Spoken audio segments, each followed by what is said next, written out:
Hello friends, अस्सलाम वालेकुम and welcome to reality TV.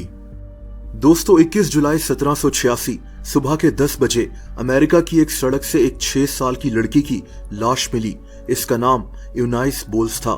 यूनाइस एक बहुत अमीर किसान की बेटी थी। किसी ने इस मासूम बच्ची का गला दबाकर इसको मार डाला था। पुलिस ने फौरन इस केस को इन्वेस्टिगेट करना शुरू कर दिया। इसी इन्वेस्टिगेशन के दौरान पुलिस ने 12 साल की एक लड़की हाना एक्वाइश से भी पूछताछ की। दोस्तों, ये आज से 250 साल पहले का वाकया है। उस वक्त अमेरिका में हर चीज मुख्तलिफ थी, कानून, पुलिस के काम करने के तरीके और अदालतें वगैरह। बहरहाल, इस कहानी में आगे क्या हुआ, इसको जानने से पहले मैं आपको हाना के मुतालिक बताता हूँ।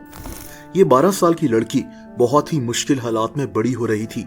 इसकी माँ कई महीनों तक इसको छोड़कर गायब हो जाती थी और इसका बाप तो घर छोड़कर पहले ही जा चुका था।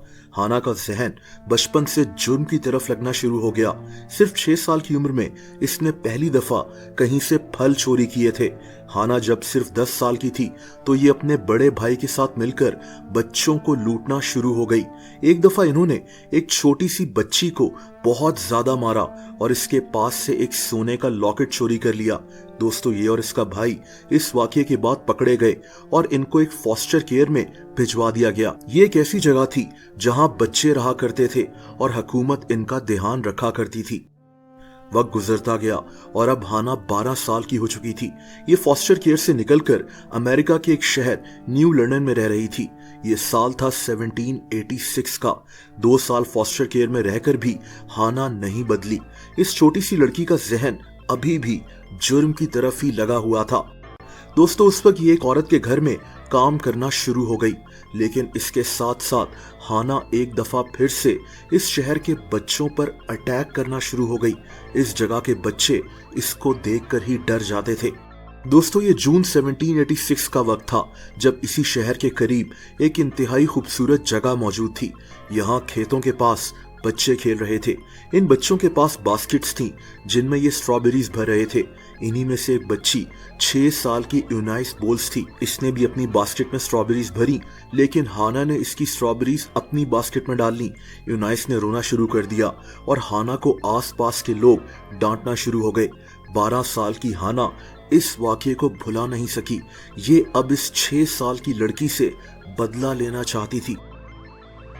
दोस्तों, 5 हफ्तों के बाद 21 जुलाई 1786 के दिन इसको यूनाइस नजर आई जो अपने स्कूल जा रही थी। हाना इसके सामने आ गई और फिर वो हुआ जो इंतहाई अफसोसनाक है। हाना ने इस 6 साल की लड़की का गला दबाकर इसको मार डाला और वहां से फरार हो गई। दोस्तों, इसीलिए पुलिस ने इस केस में सबसे पहले हाना से पूछताछ की थी। पुलिस जानती थी कि हाना से बच्चे डरते थे। 12 साल की हाना ने पुलिस को बताया कि इसने सुबह 4 लड़कों को इस तरफ जाते देखा था और शायद उन्होंने ये कत्ल किया है। पुलिस ने इन 4 लड़कों को ढूंढना शुरू किया तो इनको अंदाजा हो गया था कि हाना झूठ बोल रही है। एक 12 साल की लड़की से आप इतनी होशियारी तो एक्सपेक्ट कर ही नहीं सकते। इसीलिए बहुत जल्द हाना ने पुलिस के सामने अपना जुर्म कबूल कर लिया। दोस्तों, हाना पर अदालत में केस चलना शुरू हुआ। जैसा कि मैंने कहा कि वो दौर मुख्तलिफ था, अमेरिका में कानून भी मुख्तलिफ थे, लेकिन उस वक्त भी एक 12 साल की लड़की का ये केस अमेरिका में मशहूर हो चुका था। ये भी कहा जाता है कि इस केस को सुनते हुए जज खुद भी कई दफा रो पड़ा, लेकिन हाना चुपचाप अदालत में बैठी रहती थी। जज ने केस का फैसला देने से पहले कहा कि आज अगर तुम्हारी उम्र की वजह से मैं तुम्हें छोड़ दूं तो ये लोगों के लिए खतरनाक होगा।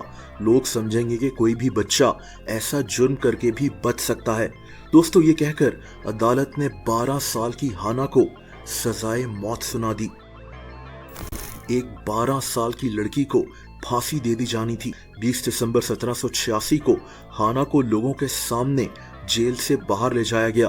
कहते हैं कि उस वक्त हाना को एहसास हुआ कि इसके साथ क्या होने वाला है। ये फूट फूट कर रोना शुरू हो गई, लेकिन अब बहुत देर हो चुकी थी। हाना को फांसी दे दी गई।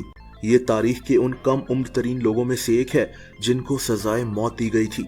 हाना एक्वेश के इस केस पर आज भी बात की जाती है। दोस्तों, अगर आप मुझे इंस्टाग्राम पर फॉलो करना चाहें तो उसका लिंक नीचे डिस्क्रिप्शन में मौजूद है।